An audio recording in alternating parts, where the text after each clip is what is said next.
When I look at our defense, just like everybody else, I'm pissed. Like I'm looking for answers. Like somebody explain to me how we went from having a top five defense. That's at least what everybody was saying to start this season off, to finding ourselves last in so many statistical categories. How's that even possible? And it wasn't a slow drain to get there. It happened pretty quickly. Week one, we gave up three touchdowns. Week two, we gave up, what was it, 4 or 5 touchdowns to Dallas. It was just an onslaught from the very beginning. And we all want to point the finger and say it was him, it was all his fault. One week we screaming is Shane Bowen. Next week is Joe Shane. And next week is Brian Dable.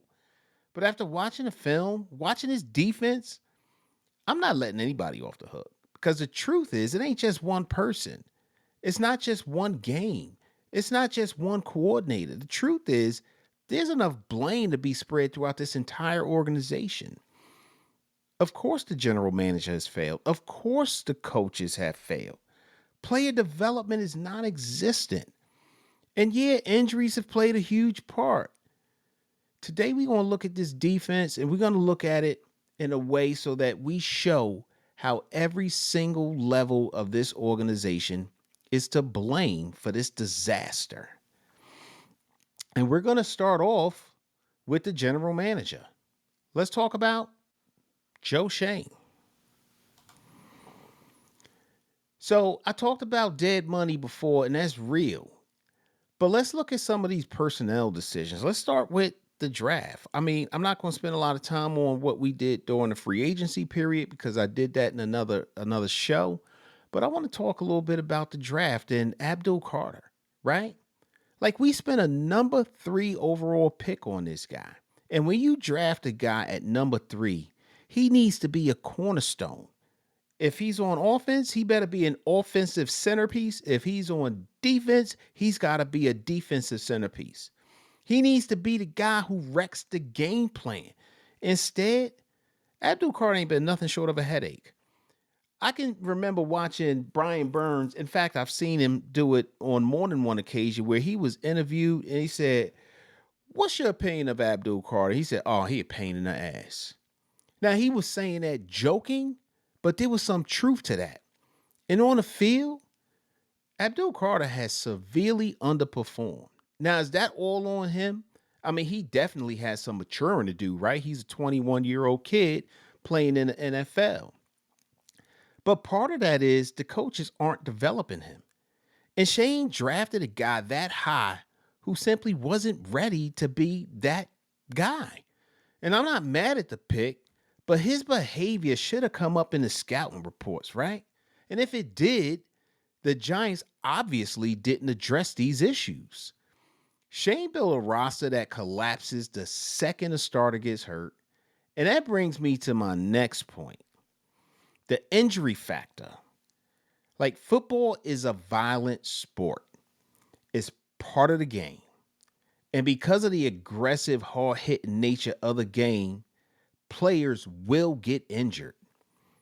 But losing Micah McFadden early in the season, it really highlighted and showed us how deficient we are at depth. Like, and Micah McFadden, he is not a Hall of Fame player, right? He ain't a game record. He's not a guy who is going to be going to the Pro Bowl. But he wore the green dot. He got the defense set, and he was decent against the run.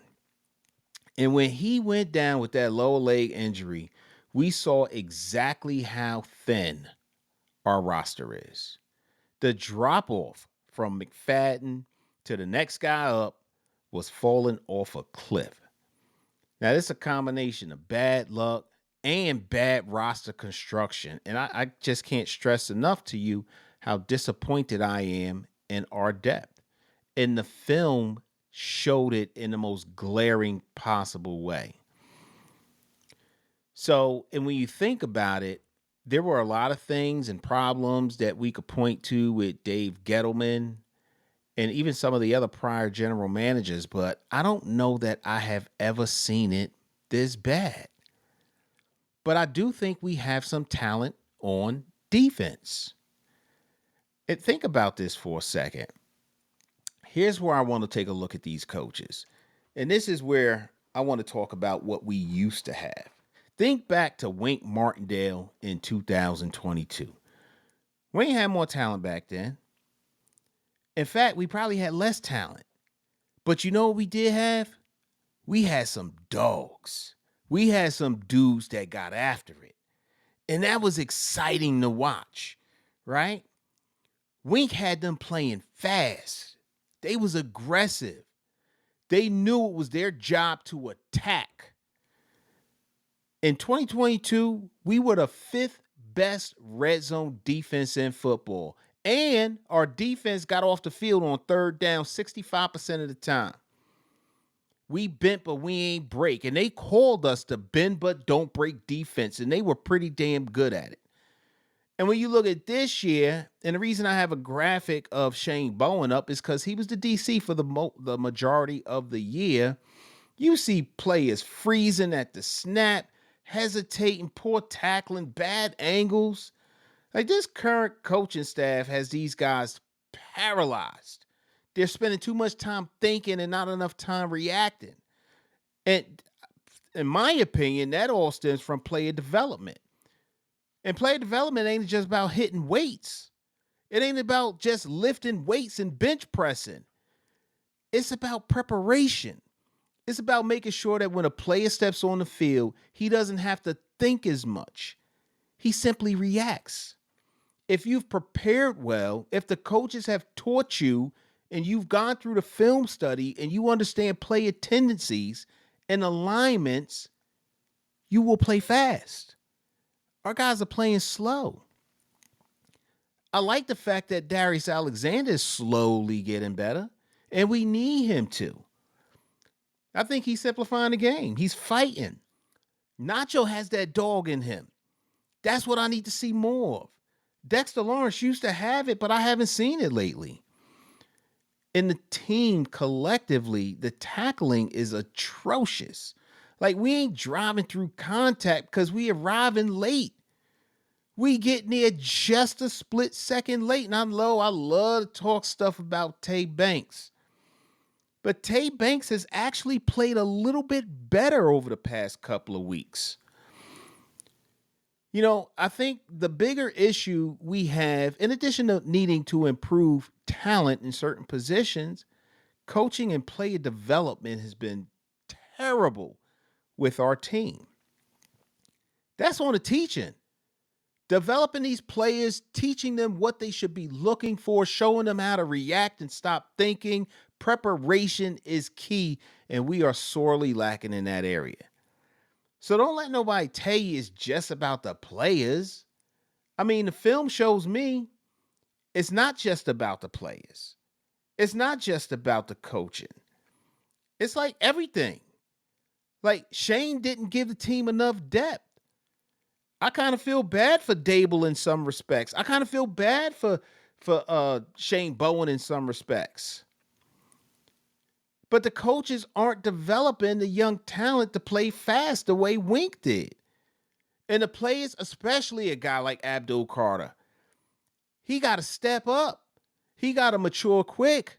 Because in this league, when you got all these cameras on you, your deficiencies show up quick in 4K. So, you know, I said this in my last podcast. We need to tear this thing down to the studs, but we do need to make sure that the next coaching staff understands and they got a plan for player development. And in my opinion, it's just as important as drafting players and signing talent through free agency. But I want to hear from y'all. Like we drafted Abdul Carter at number 3. Do you think his struggles is a talent issue or it's a coaching issue? Is he a bust? Is he being used wrong? I want to hear what y'all think. Do you think the Giants are doing enough in player development? Do you think that Joe Shane has done enough with giving us talent on a team, but then did a bad job with coaching? Or is it a combination? I think it's everything. I think it's the whole thing. It would have been wonderful if when Wink Martindale and Brian Dable went through whatever it was they went through, that they were men enough to just work through it. Can you imagine if Wink Martindale had the level of talent that this team has today on defense and was able to work with these guys, where we would be right now? Ugh. Listen, don't forget, y'all, hit that like button, subscribe, hit that notification bell so every time we drop some new content, you're one of the first ones to be notified. And don't forget, check out our store, nygbluezone.com, where we have some wonderful merch for you guys to order. That's it for today. Let's get to 1,000 subscribers. Appreciate you guys for spending some time with us. Go Big Blue. Yeah, a lot of girls probably crying from my old high school. Look, they see me everywhere they go, I probably would too. Look, crossed over to the Jordan men like I'm Michael. Yeah, eating blessings so much I might need lipo. Yeah, tailored for the doves like I'm walking in chucks. Yeah, it's just in this plan, man, I see all y'all shook. Look, knew that I was great ever since I was a rook. Man, all y'all singles making me look good. Okay, praise to the Most High, yeah, that's Jesus. Look, but when it come to this rap thing, I can't lose. Yeah, back-to-back number ones, that's a thing greats do. Yeah, tell them boys that ain't nothing I can't do. It's my year. It's my year.